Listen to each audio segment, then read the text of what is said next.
Hey, everybody. Hi. Dana, now I know what room you're in. I feel like you need some like background music, like some good elevator stuff. something. Wait, so who's giving us the go signal? I guess I'm just starting at some point. There's Madeline. Madeline, are you giving me that? We are now live, and we have 10 attendees that have joined us so far. So we can just kill a couple minutes as we wait for everyone to join us. Okay, great. Sounds great. Yeah, I was going to say, how's the weather where everyone's at? I know we're all across the area, so I feel like the sun is shining, so that's a good thing. The last I checked. Yeah, there's signs of coming out of the tunnel on a lot of fronts these days. Signs of spring. Mm-hmm. It's a great thing. Yeah, this is the longest year ever, but it did seem like we're getting to March kind of quick, which is good. I was thinking the same thing, but sometimes other years we get hit in March with snow, so I'm like, one more time. I know. I can't handle it anymore. I'm holding on to no more snow.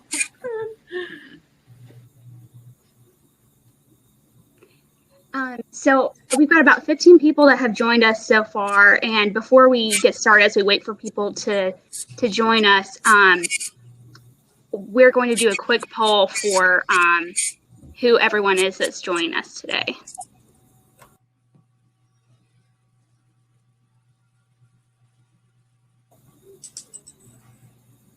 Great. And the poll is a separate button than the chat, right? Polls. Yeah, the poll is now on. So if you guys want to submit your entries there.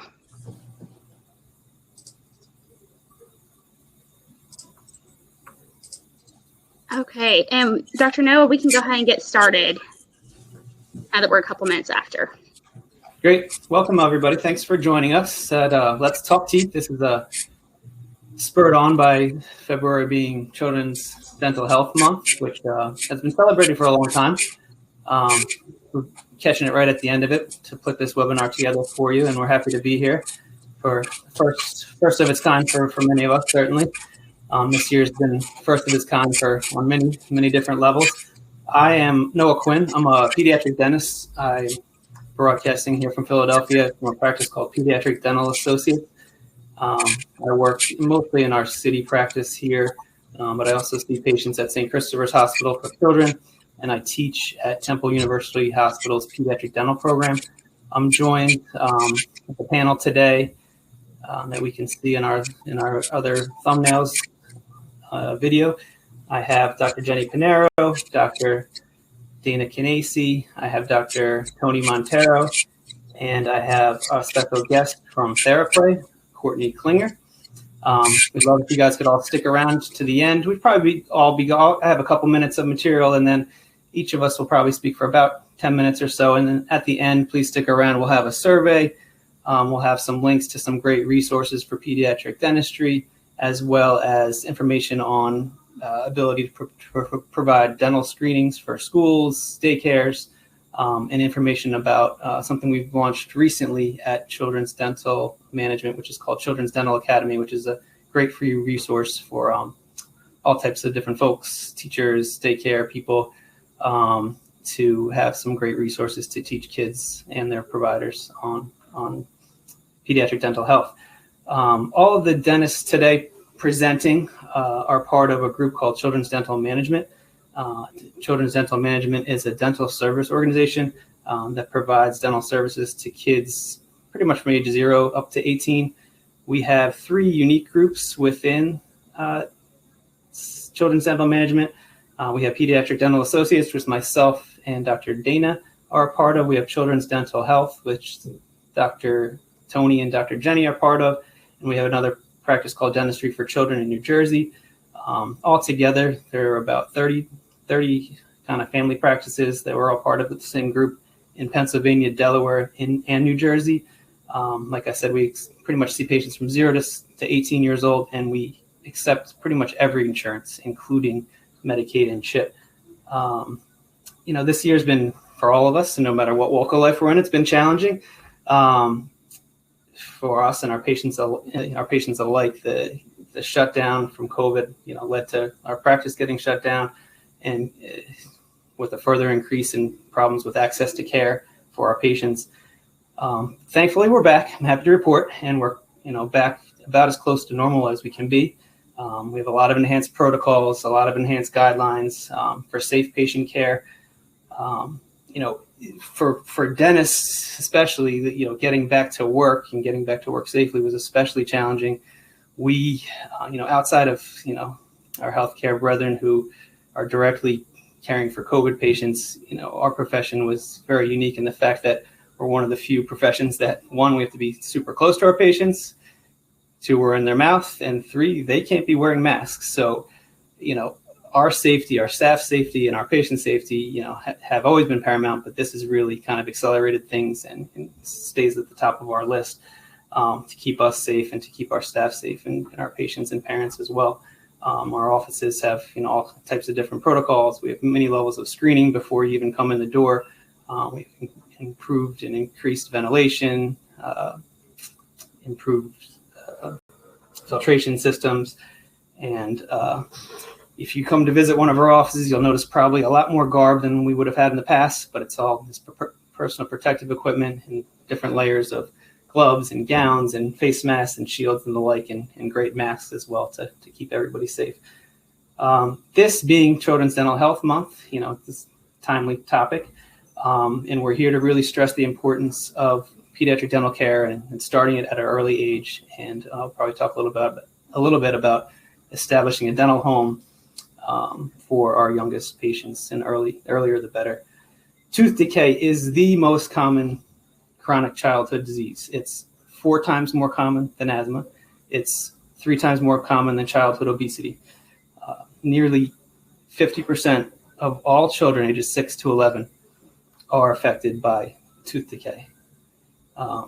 Every year, 34 million school hours are lost due to children having dental issues. Children having poor oral health are 3 times more likely to miss school. Missing school, issues with malnutrition, failure to thrive, pain, infection, esteem issues, sleep, and speech issues are all problems that can result from poor oral health, and especially in children. And these all lead to a diminished quality of life. Sadly, this, dental issues for children and dental disease and decay is probably the most easily preventable, even though it's the most common. And my colleagues are here today to address, how we can prevent these issues and make things better going forward. So first, I'd like to introduce my colleague, Dr. Tony Montero, coming to us from Delaware. He's going to talk to you guys a little bit about when you should see the pediatric dentist and what we can provide for you. Absolutely. Thank you, Noah, for that introduction. Again, my name is Dr. Tony Montero. I work for Children's Dental Health. I'm a pediatric dentist located in Wilmington. We have 2 offices in Wilmington, Delaware. I've been with Children's Dental Health for approaching 10 years now. I'm a Philly guy, born and raised from Philadelphia. I went to Temple University for undergrad. I went to Temple University for dental school. And I had to get out of Philly for a little bit, so I wound up going to residency in New York City in the Bronx at Montefiore Hospital, where I was trained in pediatric dentistry. I then moved back to Philadelphia, married my wonderful wife. We now have 2 children, 2 and a 4-year-old, who keep me very, very, very busy. I used to be faculty at Temple Dental School, teaching in the pediatric dental department. And I actually used to have a lecture based on what we're going to be discussing, early dental intervention. We're going to start off, before I go into my spiel, we're going to start off with a little poll. The question is basically, when should children see the pediatric dentist? So we're going to put the poll up for you guys. And what we'll do is we'll give you a few seconds to kind of plug in your answer. And we're going to reveal the results at the end of my little talk. And we'll answer any questions that you guys may have. So basically, when should the child come to the dentist? Essentially, the answer is typically by your first tooth or by age 1. That tends to be what we kind of shoot for, age 1. And it may seem, well, why should we come to the dentist at age 1? They only have a few teeth. You know, what could you possibly do? Well, it's not always about the brushing, and usually that's sort of secondary to, you know, the appointment. The primary purpose of the appointment is actually to kind of have a conversation, a discussion, educate the parents about, you know, the do's and the don'ts. When we sort of have sort of a back and forth, and, you know, I kind of take an appraisal of there may be some issues that they can address, and, you know, we kind of go over all that. Starting with the education component, I usually start off with do's and don'ts. We talk about, you know, I want you to make sure you're brushing, so that's definitely a do. Brushing twice a day, that's key, and making sure we're brushing at nighttime. Nighttime is very important because the baby. Happening. Jenny, I can't either. I don't know what the You guys fuck. okay? This has never Yes, happened. Dr. Panera, if you could mute your mic, please.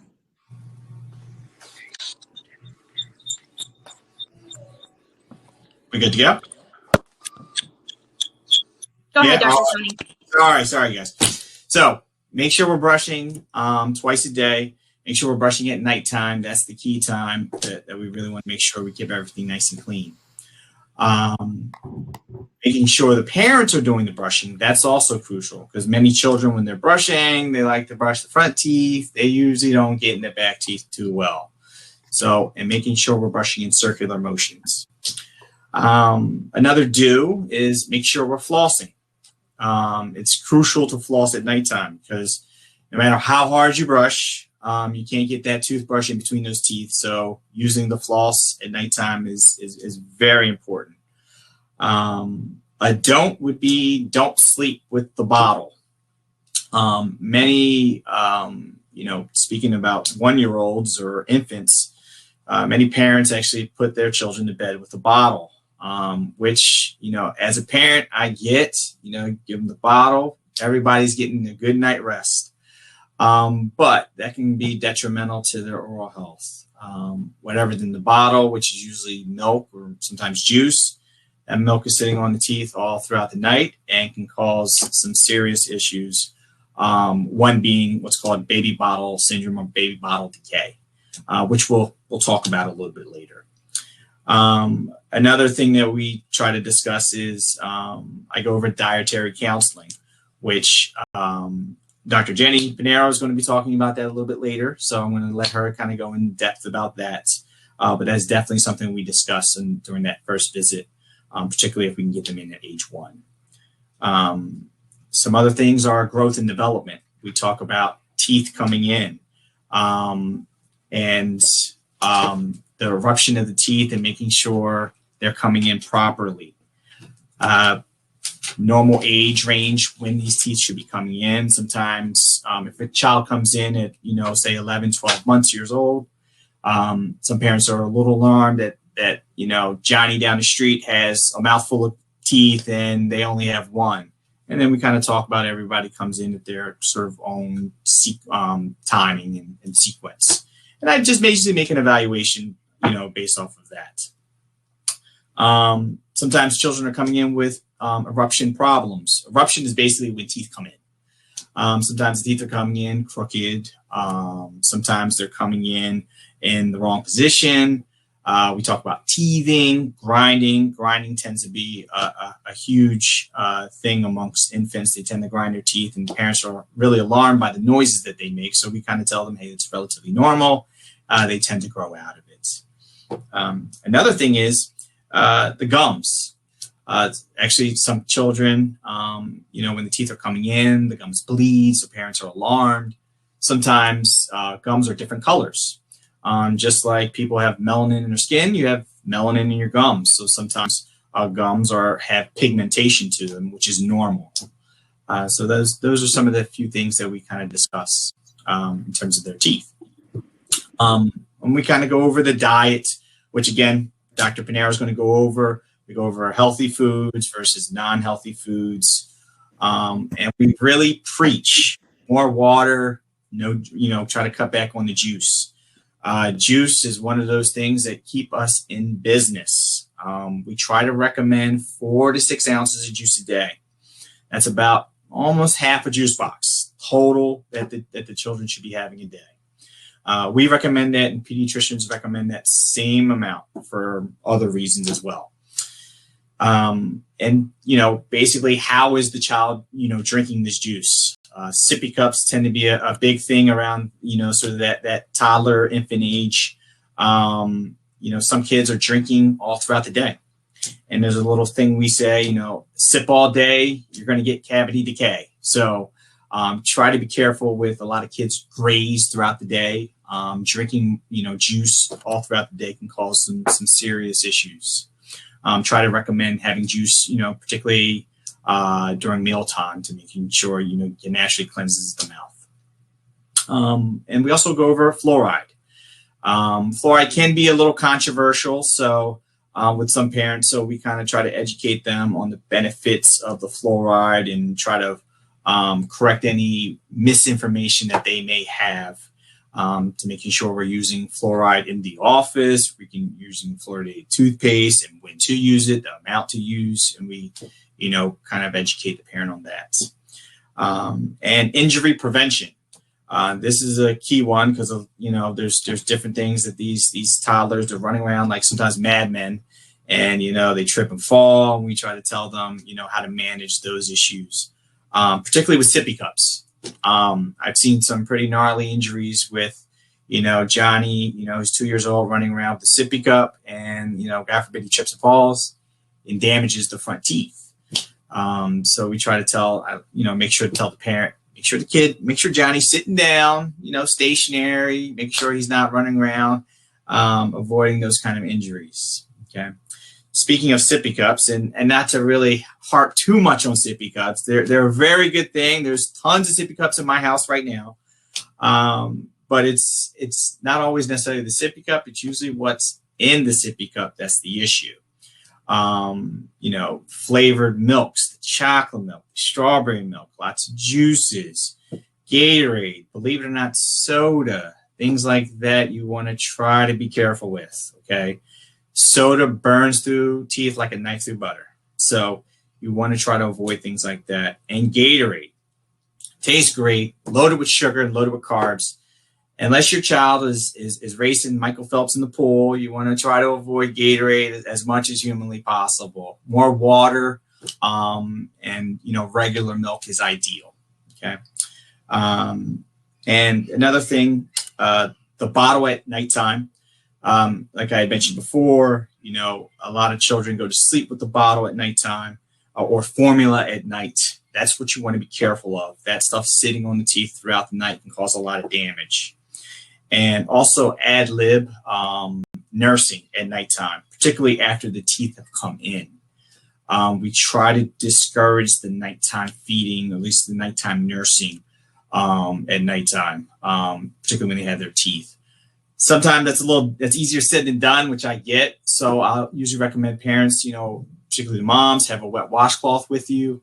If, the baby falls asleep, usually falls asleep, just kind of go inside the mouth, particularly hit the insides of the front teeth because that's where the milk collects, and try to, mitigate that problem as best you can. Ideally avoid it, but, it is what it is.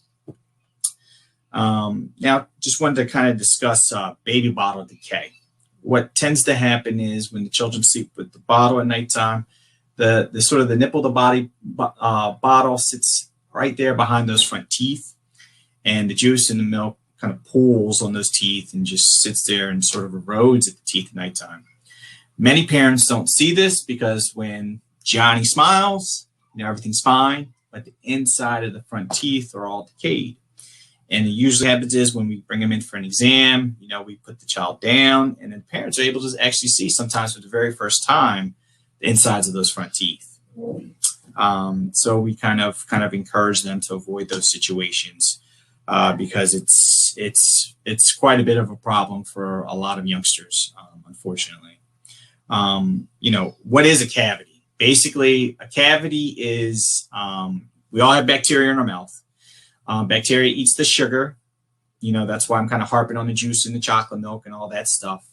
Eats the sugar and then sends out acid. That acid then, causes a hole in the tooth, and that's your cavity. That's sort of an oversimplification of the process, but that essentially is the process. So we want to sort of, starve out the bacteria that causes cavities. By starving them out, we keep the mouth clean and, lessen the sugar intake. It's oversimplification, but it really is that simple. So that's one thing, we try to kind of educate the parents on. Now, unfortunately, we have young children coming in, and, they have the consequences of cavities. So then we have to treat them. Usually at such a young age, 1, 2, 3 years old, they're uncooperative to have these cavities dealt with. We have to usually implement sedation. We also have to put children under general anesthesia to take care of their cavities, unfortunately. And the consequences of that there's multiple. There's cost. It's very costly to put the child to sleep. The hospitalization of putting children to sleep. There's also a higher risk when children have cavities at such a young age. There's a higher risk that they're going to have cavities, with their permanent teeth.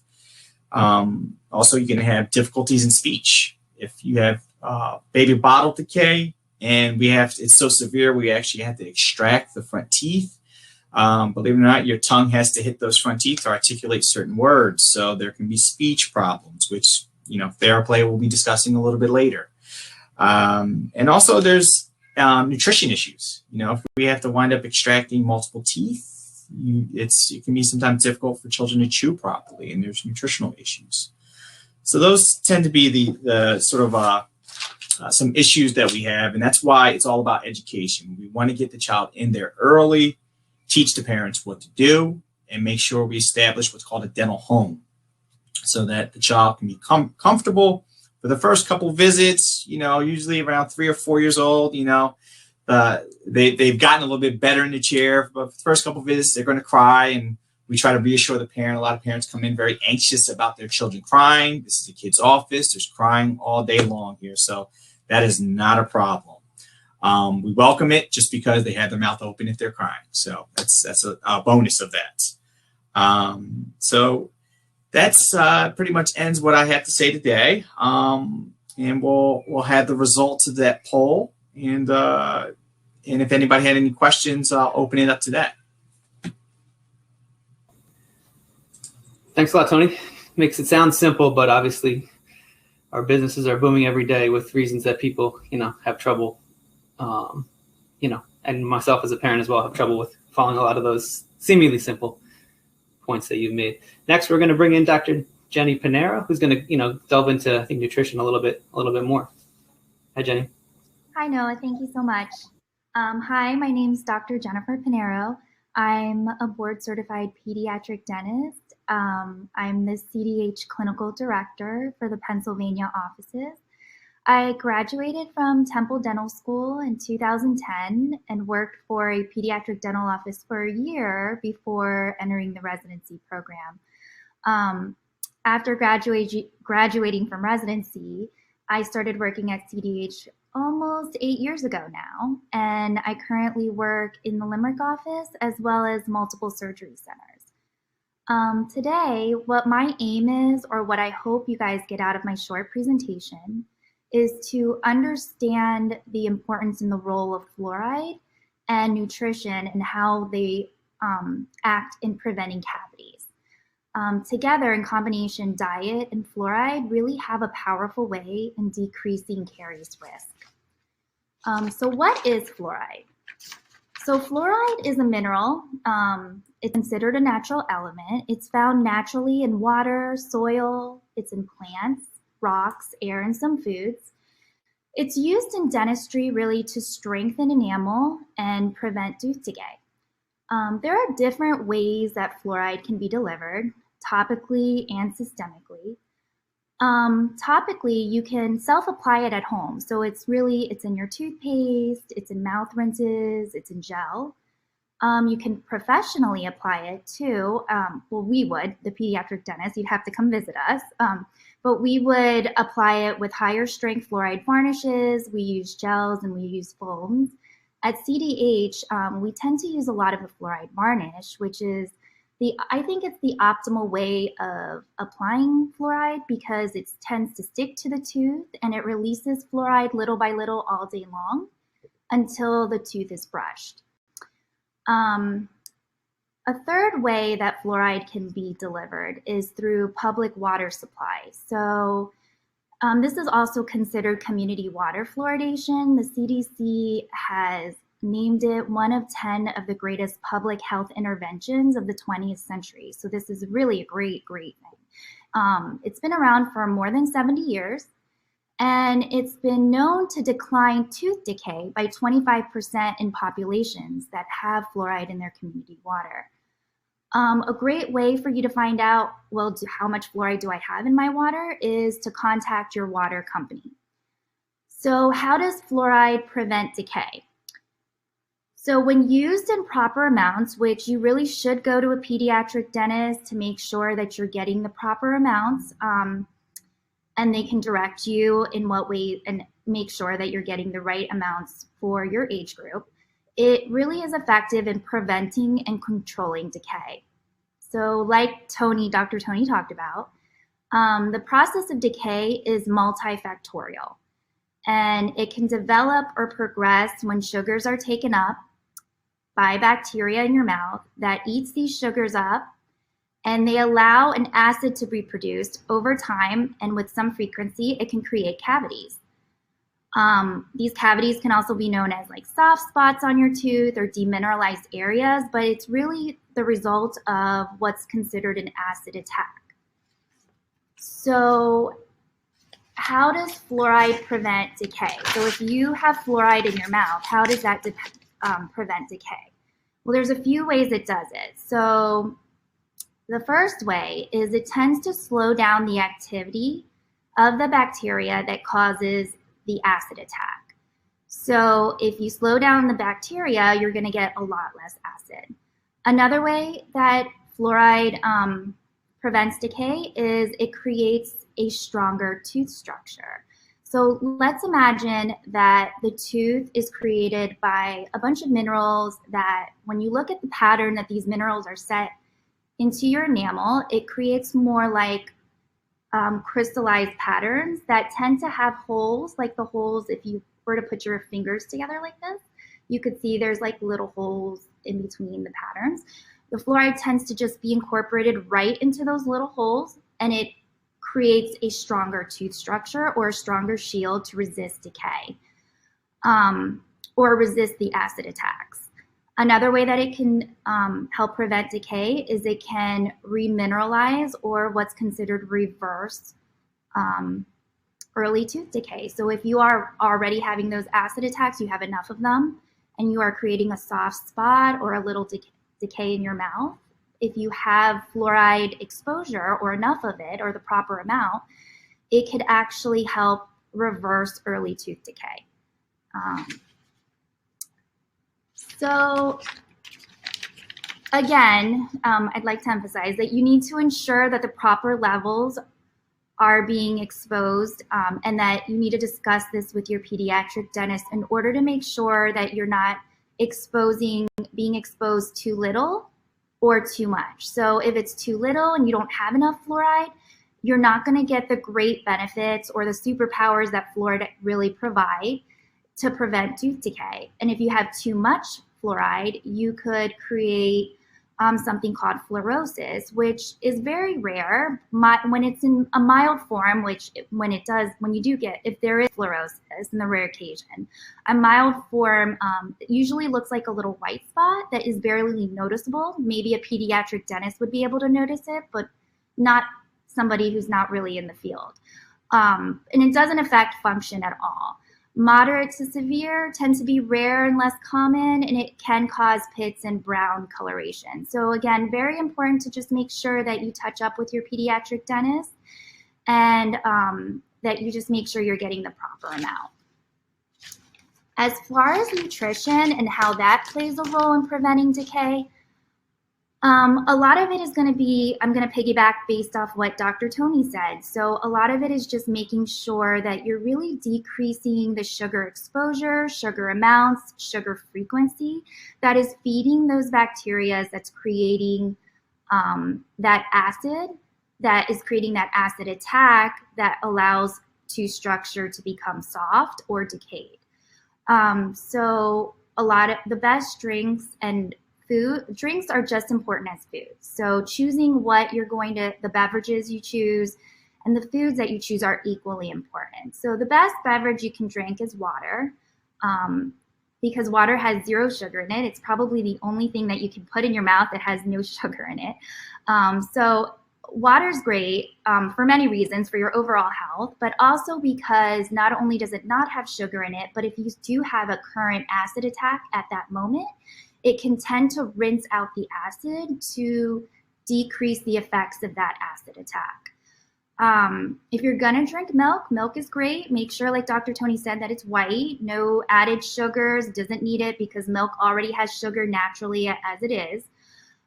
So milk should really only be given at meal times, breakfast, lunch, or dinner, and never at bed and never at nap time. And great healthy snacks that I like to recommend to my patients are things like fresh fruits, vegetables, nuts, yogurt, and cheese. These are great particularly because they don't stick to your teeth, and they are very limited in the sugars that they have. Cheese has a lot of studies that says that cheese is really great because it allows more saliva to be produced in your mouth, which will also, if you have any acid attacks in your mouth, it would decrease the amount of acid that allows for a decay to even start. Things to avoid. So things to avoid would be anything sticky. This includes vitamins, raisins, organic, anything that's dried fruit, sticky candies, or anything starchy. So it doesn't necessarily have to taste sweet or sugary. It could be salty. So things that would break down into sugars, like pretzels, goldfish are big, things of that nature. So again, piggybacking off what Dr. Tony said, try to limit the amount and frequency of snacks. And just keep in mind, the more frequent that you eat snacks, the more chances you have of creating cavities. Okay, so that basically that's the end of my role of talking about nutrition and fluoride. Thank you. Thanks, Jenny. Wonderful. Yeah, I mean, I think a lot of this is, it's simple for us to preach these things because it's best for our patients, it's best for ourselves, it's best for our kids, and it's so much in line with medicine too. It's so much in line with what pediatricians are preaching. Some of the biggest issues with children these days are, being overweight, being obese, early onset diabetes, things like that, healthy biomes, healthy gut bacteria. This all starts with the mouth, and it's being recognized more and more. And as time goes on, we get to further align ourselves in these things with the broader medical community, which is great. Next, I'd like to introduce my partner, Dr. Dana Canesi, who's going to touch among a couple more topics, some of them being, the importance of establishing good routines at home. My OCD loves this topic, loves it. I'm Dr. Dana Canesi. I'm one of the board certified pediatric dentists here at CDH, Pediatric Dental Associates.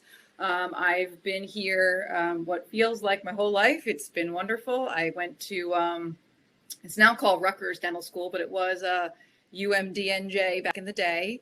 And I did my residency here at Temple, and I joined this practice right as I graduated, and I am now the clinical director of the program. It's been wonderful. I see patients both here in the surgical center and at some of our suburban offices. So we've really made a family here, and I love what we get to do. But like Dr. Noah said, this is all really wonderful, and we talk about this really ideal world. And I don't know about you, but I was a perfect parent, and then I had children. I did. There's two of them. There's two boys. They're 7 and 5, about to be 5. They test you every day, and they don't read the book on how to do all of this. It would be just so wonderful if they read the books that I read and just followed the book, and we'd be great. But we're all a little OCD as doctors and as dentists, and there's something to be said about really good routines. There's a study that I just read out of Brown that good habits, or habits in general, are set by the time you are 9 years old. That's third grade. So we have until we're about 9 years old to get these good habits under control and part of our life. We're talking about good brushing habits, that 2 times a day. Flossing is part of life. And my favorite thing is when a parent looks at me with these crazy eyes, we're going to floss a kid? We're going to floss a kid. It's part of life. And if we start these routines early, like Dr. Tony said, that first year visit, we're talking about these protocols, talking about these great habits. And if we start it young, it becomes integrated. We learn things from a very young age. We learn about, we learn our tastes. So our palate selection, the foods that we enjoy, is going to come into play within that first year of discovering foods. You can really guide what your baby, child, young adult will like in their lifetime. It's not necessary to start with those sweet things. If we start with more of those savory items, that juice we really don't recommend anytime before the age of 1. And it's really, to me, meant as a medicine. It's not meant for hydration. So that good habit and that parenting by example and setting those tones from an early age is going to keep it's going to keep it going for a lifetime. I read a crazy statistic the other day that childhood obesity plus 1 obese adult will equal a 90% chance that you will turn into an obese adult yourself from a child. And to me, that's just, it's staggering. It really just shows you how these early habits can mold what's going to happen in the rest of your life. It's so hard to break those habits. I mean, I've tried myself to break a few things, and it really does take a lot of effort. And I think that this idea of good habits has been tested. It's been tested this year. Like Dr. Noah said, this has been a really rough. I love my children. I love them desperately. This stay at home and virtual learning, wow, it's been quite an adventure. Teachers, I love you all. You are amazing humans. Please take my children back because it's just too much. But this stay at home, we're literally living in our homes, which means I can walk to the refrigerator. I can grab from the pantry. There's literally access to food in front of our children all the time. So from the perspective of the parent, making sure that we're keeping those good options available, doing that extra prep of keeping maybe some fresh fruits and vegetables cut and ready, as opposed to grabbing that box of goldfish. There are goldfish in my house. I will not tell you there are not goldfish in my house. We have them. But the habits that we have to do is making sure that we're drinking water with them. I get that we're not perfect because it's not perfect in my house. So we want to make sure that we have the tools to really work through this, making the best decisions that we can. We're actually in the middle of doing a research study with 2 of our residents here at the program regarding dietary habits and oral hygiene during this stay-at-home time. Is there a difference between a kid that's newly staying at home and has this constant home atmosphere versus the habits they used to have when they went to school every day? Is there a difference? So stay tuned. It'll be hot off the presses soon. We're trying to get all of our research together. But I mean, I know from my own perspective, it's been different, and it's hard to make sure that we're keeping the habits and the routines when our life isn't what it used to be. And I think that if we can try and keep the routines that we know keep us healthy. So like Dr. Noah said, we have had we've always been very OCD about keeping everything clean. That's just what we've been always doing. But these days, we've really taken the extra steps during COVID to make sure that we are meeting extra protocols, making sure that we're keeping our social distancing and making sure that we're having our proper filtration and our PPE. So we want to make sure that you are comfortable keeping up with your routine care. It is important. Your oral health is important to your entire well-being.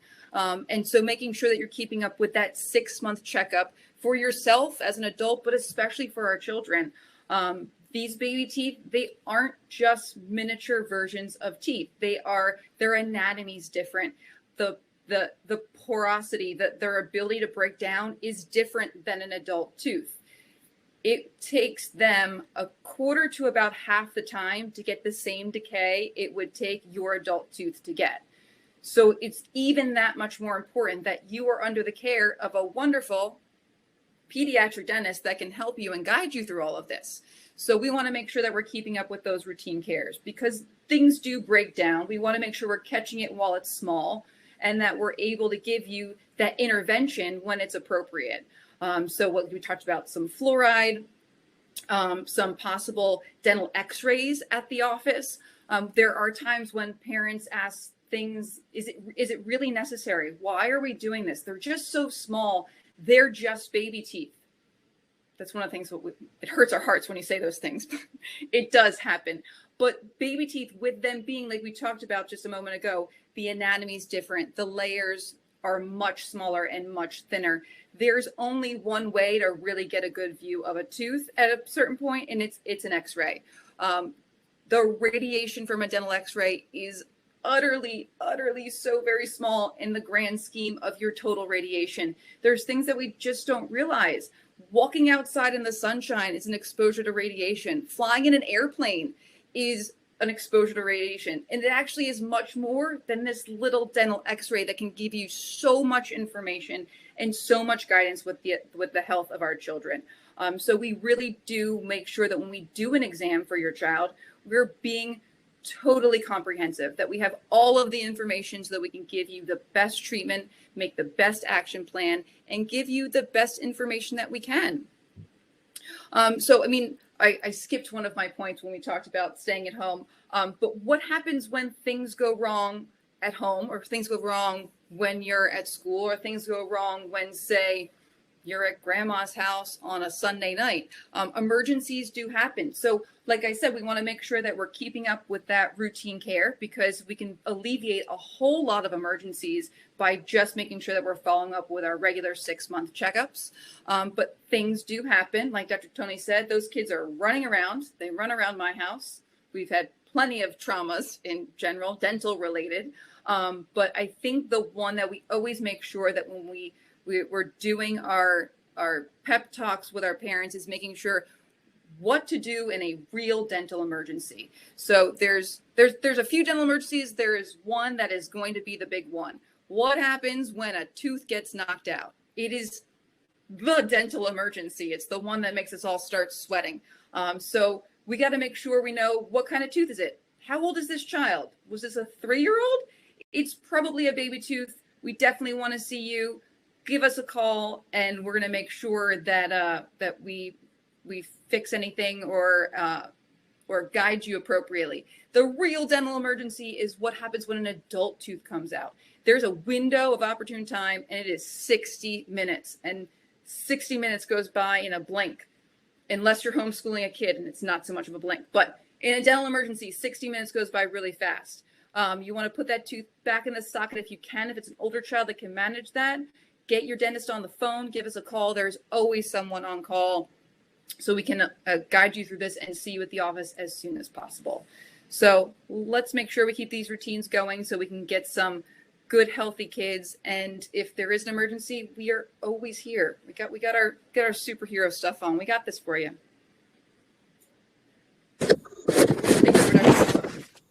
Thanks, Dana. That's great. Your talk about COVID and your kids reminded me that about a month ago, my boy's bathroom was running, so I went to fix it. And there was about maybe 16 to 18 wrappers of granola bars and pirate booty, not in the toilet, in the tank of the toilet where they were hiding their eaten loot, which was not only led to me to need to fix the toilet, but also led to my wife banning me from going to Costco anymore to buy big boxes of snacks for my children. You can't take Costco away. No. I know. For a short moratorium. Okay. So, and thanks to everyone who was asking questions. I am noticing the questions in the chat, and we will get to you. We have one more presenter, and then we'll be happy to address all the questions that are coming up in the chat or anything that comes up, come to your minds. So next up, I'm happy to present Courtney Klinger. Courtney is from Theraplay, which is a company that provides occupational, physical, and speech therapy. And we have a kind of a relatively new affiliation. Our pediatric dentistry program has an affiliation with them where we get to send our residents to kind of learn about these types of patients and also these types of therapies. So welcome, Courtney. Thank you. Thank you all for having me. It's a pleasure being here. And I've learned so much just from listening so far. And I'll talk a little bit about Theraplay, then I'll dive into how the teeth and our mouth are so important to speech therapy, and also how we can assist in other ways as you prepare for your child to head to the dentist, whether for the first time or it's been an ongoing thing because you've gotten the early intervention, and how we can support that as well. So Theraplay is an outpatient pediatric therapy services we provide. As Dr. Noah was saying, we provide physical therapy, occupational, speech therapy. We do feeding therapy, and not really related to this, but could be concussion program as well. We have 14 centers in the greater Philadelphia area, including down in Delaware as well. We can take kids birth to 21. We take the insurances, most of the major ones, and we do take medical assistance as well. We take Keystone First. Just like the dentists, we've had to take precautions and make some changes due to COVID.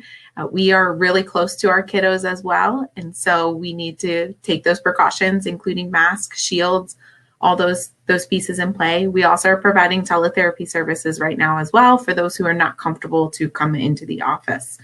But I'm going to highlight how speech therapy relates so much to what all the dentists have talked about. And all the dentists have hit on the functional piece of the teeth and how we need these teeth in our everyday life. And without these teeth, a child's speech can be impacted, a child's feeding abilities, ironically, voice can be impacted as well, and even the language pieces as well.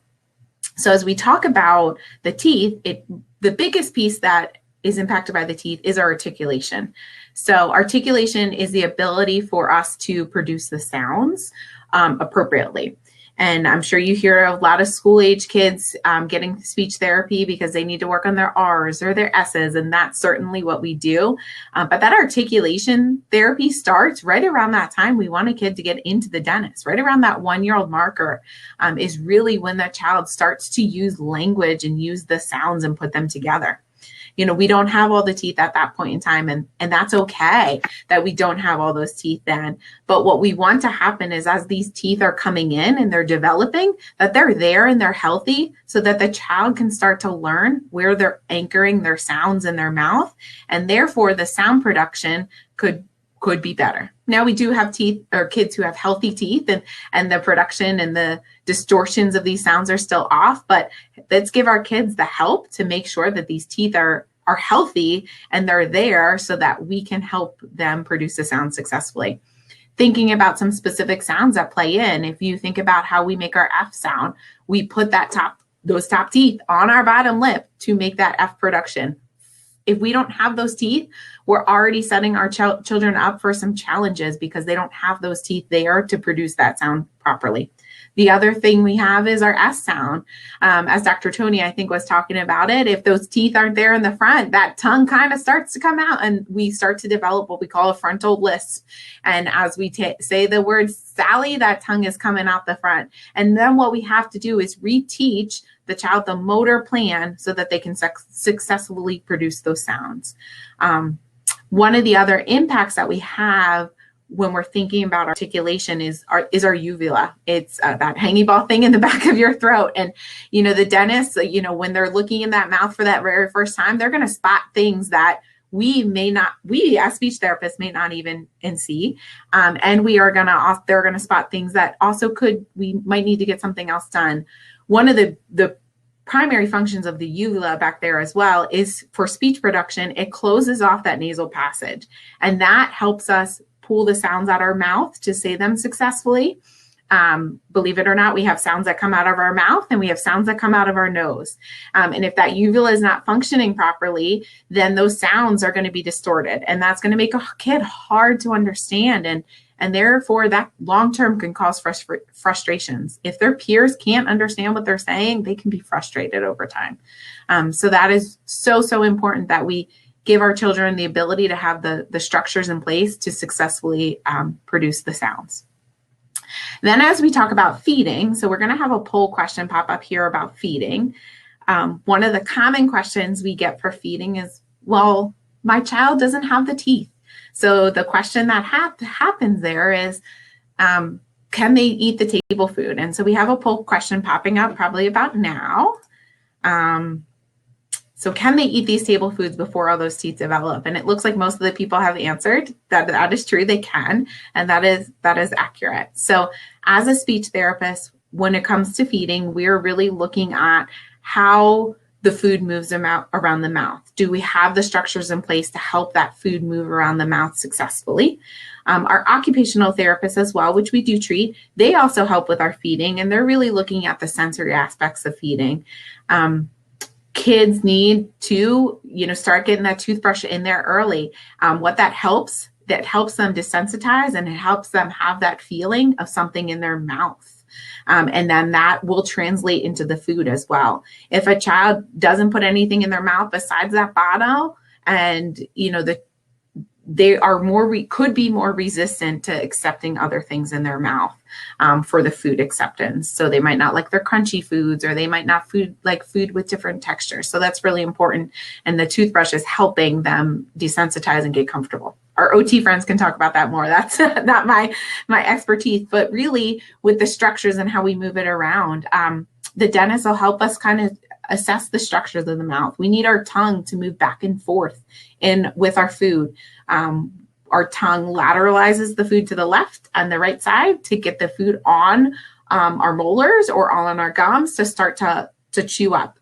Again, we don't need those teeth. So they're using those molars in those early ages to start moving the food, breaking down the food. Then the tongue brings it back to the center of mouth. We form our bolus, and then we swallow it down. Again, if something's going on with the tongue, our dentists are there to help us with that, to kind of see what's going on with the range of motion of the tongue, the structures of the tongue. Is anything going on there? We do have kids who have tongue tie. I think there was a question that popped up in the chat about tongue tie. And it really can impact a child's ability to feed successfully. They can, especially for our breastfeeders, those early kiddos, they might not be able to latch on the breast successfully. And that's something that we can help with and kind of assess. Is it something we need to consult with the dentist on to look at? Do we need to do a tongue clip to help them successfully feed? Sometimes when the kids get older as well, they can't move that tongue for the sounds with the tongue tie as well. So we might need to consult as well to see what the impact functionally is there with the movement of the tongue. And then, as all the dentists have kind of shared about the impacts of juice, feeding wise, this is so important. As Dr. Tony, I think he was specifically talking with the grazing of juice. We see so many kids who, when we sit down for a meal, they refuse certain foods.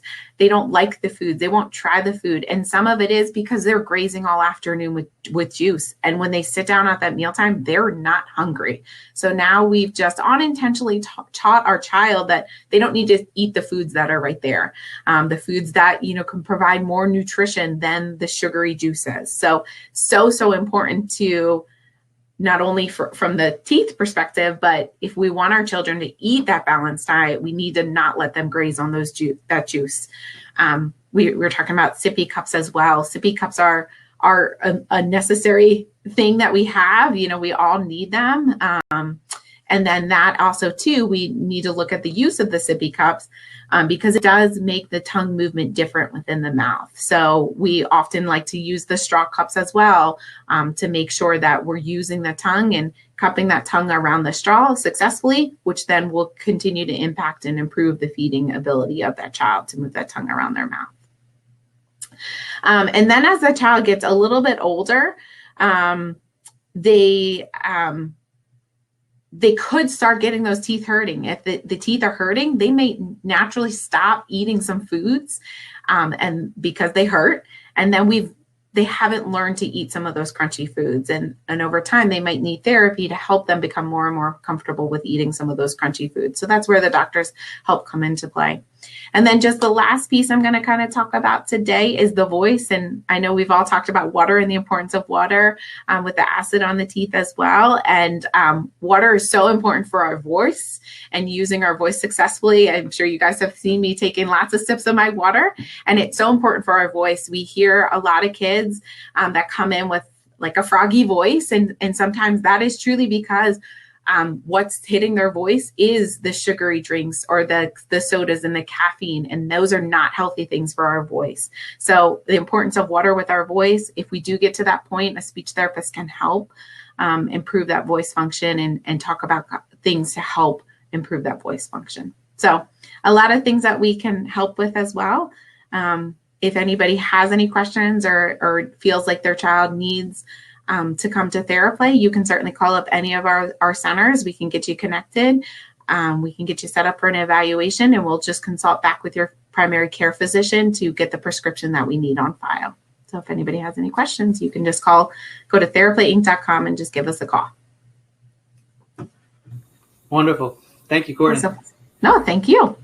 Yeah, and I think it's something that, that question about the tongue and the lip tie, that's another thing that's certainly links us together in our profession more and more. Dana and I actually have a partner, Dr. Bond, who pretty much exclusively or every day he's seeing patients who are referred to him by Theraplay, by speech therapists, by lactation consultants, and he will evaluate them, and if needed, he provides that service of doing what's called a frenectomy to reduce or eliminate these types of ties. And he actually uses a laser, which is a relatively new technique, as opposed to sometimes in the hospital, or if you do it with ENT or plastics or somewhere, it might require, it's usually, as he said, a clip or something like that. Or so his is a kind of a cleaner process, and I think that's one of the reasons he's become so popular over the years. Is that he offers that for even the really couple day old kids who have trouble attaching or trouble with feeding. So that seems like a natural link between our group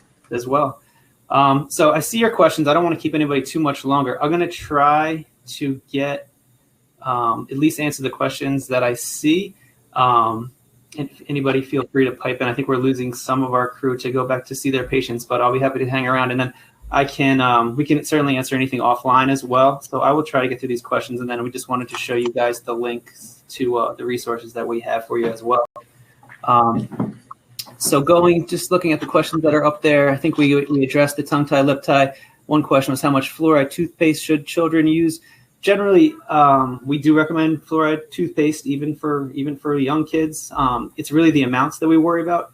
As long as it's a children's, a fluoride toothpaste that's formulated for children, it's okay. They're made knowing that the child's going to swallow some. So what you want to be concerned with is just how much, and how much is for a child 0 to 3. It's a smear. It's just enough to flavor the bristles, and it's actually flavors that kids are going to like. Over 3 or 3 to 6, then we're going to what we call a pea size, a little bit more, but really never are we it's really the amount matters. And, we never have to do it like we see it in the toothpaste commercials where they're doing that long, nice, beautiful strip across the bristles. For children, we never really need that. So generally that's about how much fluoride toothpaste. Dana or Jenny, feel free to chip in anything more. The next question, or for any of these questions, someone asked, what's the best way to explain to a kid the meaning of cavities? That has some variation. I mean, as a parent or as a provider, I think we all have pretty big variation of how truthful we are to our children. Some people are 100% black and white, 100% truth. In our profession, it's kind of hard to be that, but there certainly are some providers who are that, and certainly parents who seek those types of providers. I'm probably somewhere in the middle, but cavities happen. My kids have had cavities. My partner's kids have had cavities. It's nothing to be embarrassed of. It's nothing to be ashamed of.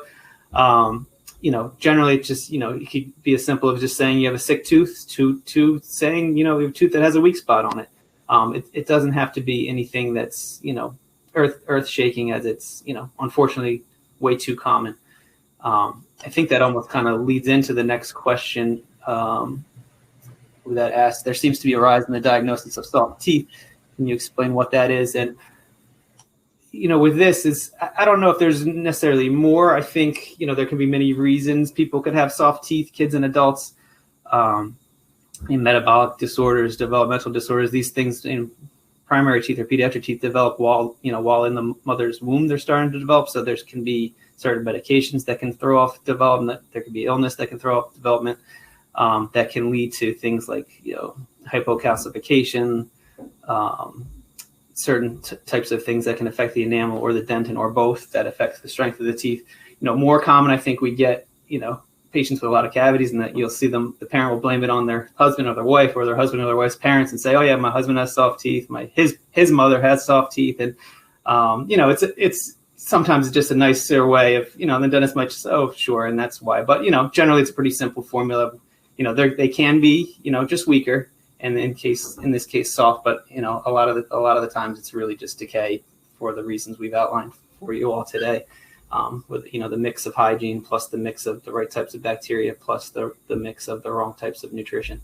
And I think that kind of sums up those questions. If you guys have anything more to kick in on those, and then like I said, we'd be happy to answer any other questions either right now or offline as we're trying to wrap up, I think, in the next few minutes. The only other piece I was going to add to some of those procedures that they might have to get in the dental office is we can help, our occupational therapist can help with the sensory piece of it. If it's a new piece of equipment or something that they're going to have to tolerate in their mouth, the occupational therapist can help desensitize them to that. We can help try to re-stimulate that situation in the office, although it's not going to be exactly the same way, but we can just help prepare them through social stories as they prepare to come to your office. Wonderful. Any bit helps for sure for us. Well, thanks, everybody. Like I said, if any more questions come up, we can either answer them if we get them up there shortly. And I think we're going to share a little bit of info or some resources that we can have offline, or we'll share them now and will be available offline. And also, I think we have a short clip about Children's Dental Academy, which is a great kind of resource for caregivers, teachers, child cares as well.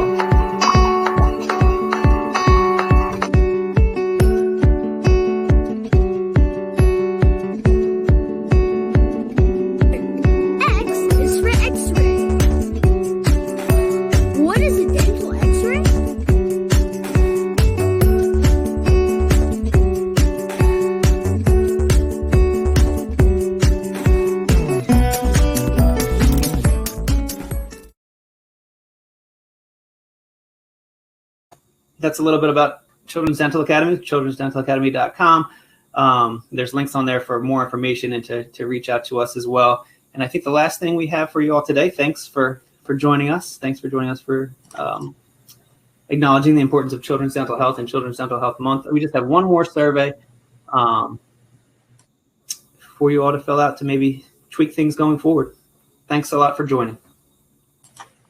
Thank you. So thank you all for joining us today. We just have a couple resources that we're going to share here with you.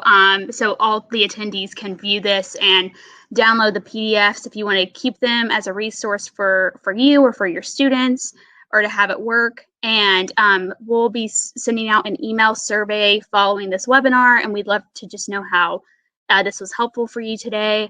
And we want to thank you again for joining us. And thank you, Courtney, again for being a guest speaker here. We really appreciate your thoughts and loved the chance to celebrate National Children's Dental Health Month with you all. Thanks for having me. All right. Thank you all. Bye. Thanks, everybody. Have a good weekend. Bye.